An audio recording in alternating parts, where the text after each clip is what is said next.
Okay. It's going to be commentary for chapter 67 of my book, Metadimensional, which you can find on Kindle, listen for free as an audiobook. Links are in the description. So chapter 67 is called Shedding the Surplus. And it is effectively the last chapter of this book, although there's a chapter after it. But it is the last chapter where I'm describing the concepts of the theory. So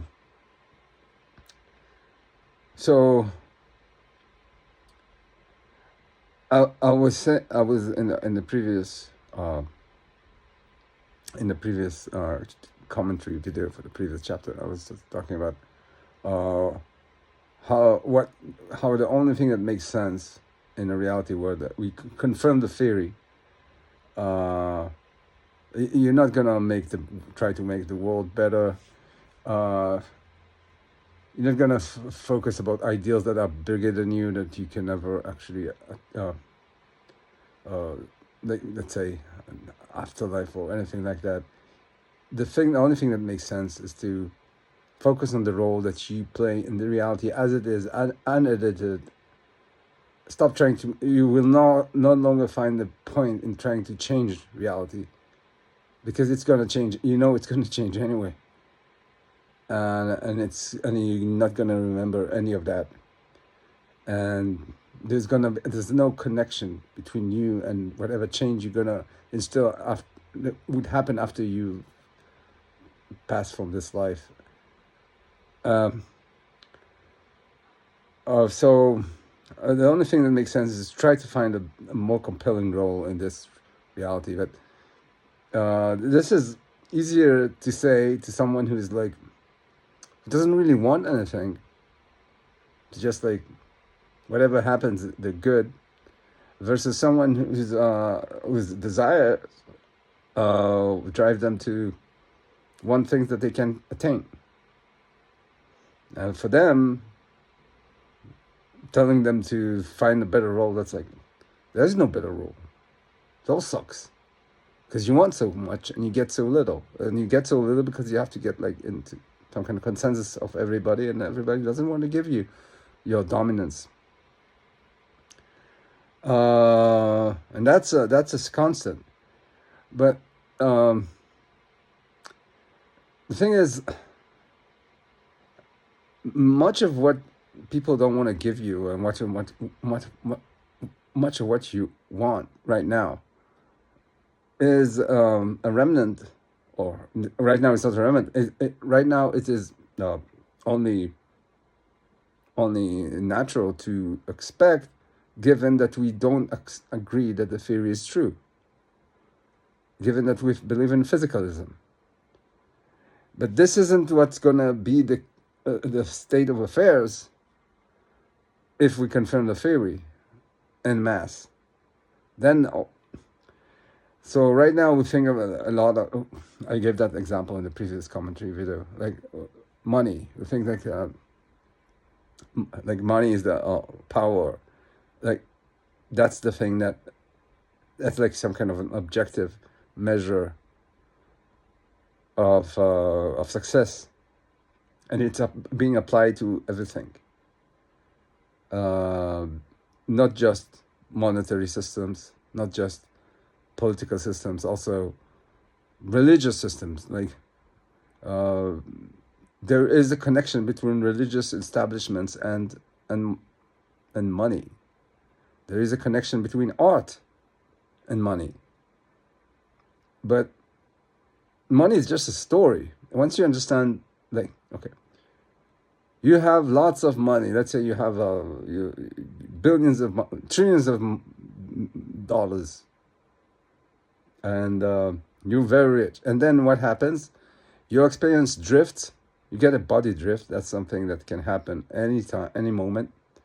And your experience drift to become the poorest person on earth. And that other person that you were, you won't even remember that you were that. So it's, once you identify yourself with, you realize that you have to identify yourself with experience, and everything else is just fleeting. Then what you are actually holding on to with money. It doesn't make sense. I mean, it makes sense if that's what makes you happy, but if there are other things that if you want other things, if you want, let's say, some kind of appreciation for artistic uh, capacities, or then it would make sense to stop coupling everything to the same so-called objective measure of finance.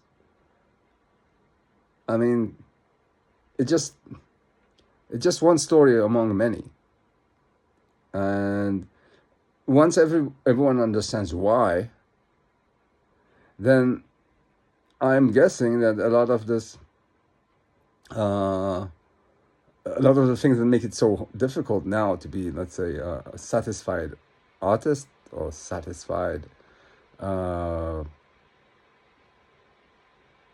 I don't know, any other thing that people like to do, and that doesn't pay well. Well, the change would be, it would be like this. You, like, most of us, the thing that we want is has been like, we just like assumed that that's what we should want based on what we know about society. We know we want money. We know we need a good career. We know we need prestige in something, even if we don't care for it, but we know it's good for us, so we just keep it along. And of course, I'm not saying like money is bad. It's not. And if you're hungry and you want to eat something and you need to buy it, you need it. If you're sick and you need to get better, you need that money. I'm not saying, and you need someone to do work for you, and that's the way to make them do work for you, and that's necessary. But that's where it ends. Like, you don't need. There's so many. If you have like a society and you want, and you know the sphere is true, and you want as many people to be happy, because you understand that people need to be happy, like content, find their lives compelling, then you would want them to stop trying all to get ahead on the same race, because then too many of them will be unhappy, and then the entire union, the entire shared reality crumbles into spite, metaphysical spite, the desire to destroy it, death drive, things like that. So you don't want that, and there's no point in it. So and then actually, so when everyone is like confused about what they want, it could be that the people that want things that are hard to attain would be better off than people that don't. Like right now, people that don't have a lot, don't want a lot, and then their lives are easier because they're always happy. And the people that want stuff and can get them, that they are miserable, or more miserable. But in reality, where what everybody wants simply doesn't make sense anymore, and people don't know what to do, because all they did so far was just follow the instructions they got from society, the cues they got from society. Then it could be that the people that know what they want, they will be ahead of everyone else. So it might everything that might seem right now as difficult would become much better than it is right now. And the problems are not that we will face are actually completely different from the problems that we can predict right now, because we're too deeply ingrained into a reality that is physicalist, that is assuming an objective truth, and we just can't see beyond it. And yeah, and there are reasons to believe that once you see beyond it, you will see that the problems could be inverted. It's not that the lack of the thing that makes us miserable now will persist. It's actually that the thing that will make us miserable are nothing that we can even predict at the moment.